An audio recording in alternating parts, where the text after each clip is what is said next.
we have C1, C2, skull base. All right, let's talk about ligaments from C0 to C2.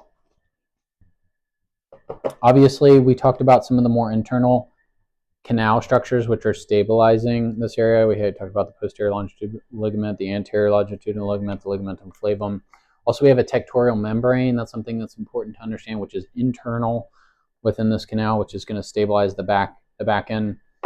But I did make a video in the past on the ligaments that I thought were the 3 most important ligaments in the human body.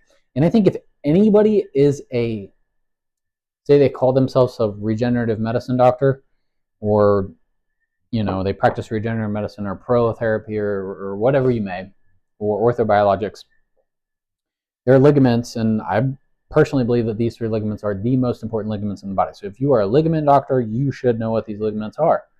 Even if you don't treat them yourself, you should understand what they are, because I think per square inch of these ligaments, they have the biggest impact on health of the human body.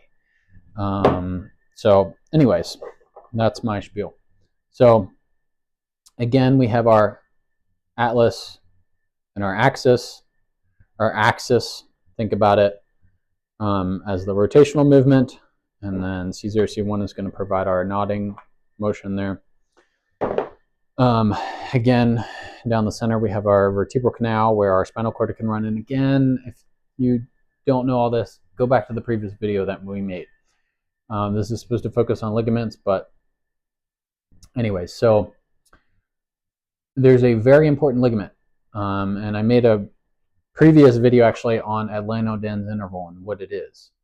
But we have our dens here, and there's a ligament that runs from this side to this side, and it's going to wrap around the back of this dens. And what that ligament does is it keeps the dens within something that's called the facet for the dens. And it's essentially just the location where that odontoid process articulates or moves. So, and again, if you have any questions, throw them in the comments. I love answering questions. So if I say something too quick, I try to keep it slow. I know I'm talking to a whole range of different demographics of people. So if I say something off that you notice, or if I say it slow, let me know.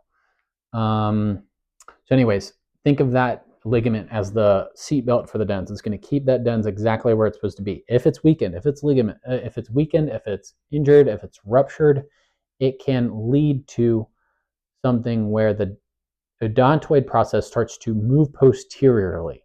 And that is what we talked about previously with what is an atlanto-dens interval. We'll go into all that more, but if that ligament is weakened, you start to have a posterior movement of that structure. Okay, another ligament that is incredibly important is the alar ligament. It's actually a set of 2 ligaments, and it attaches to the top of the dens here. And then it attaches to the top of the dens. I don't know if you can get a good view there. Oh gosh. Okay, attaches to the top of the dens, and then it's going to attach the top of the dens on each side to the bottom of the skull base. So you have the skull base on top here. It's going to actually attach this odontoid process to the skull base. So you can imagine the seatbelt for the dens, the transverse ligament, and the alar ligaments are stabilizing this whole anterior structure in a very, very, very important and vital way. So we said that if that transverse ligament is damaged, it causes that odontoid process to move posteriorly. But what happens when the alar ligament is going to be damaged? And again, I think we'll do another video on all this, but this ligament provides stability of the C1 vertebrae on C2 when you're doing lateral motion.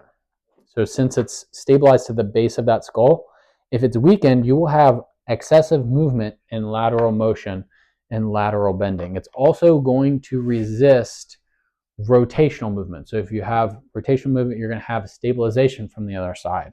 when you're moving. Again, those are all movements and diagnostic features that I think we might talk about on a later video when we talk about something like digital motion x-rays or just dynamic scanning in general, whether that's a flexion extension MRI.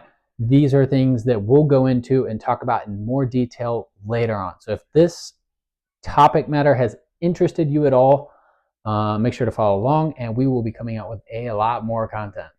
All right, have a good night, guys.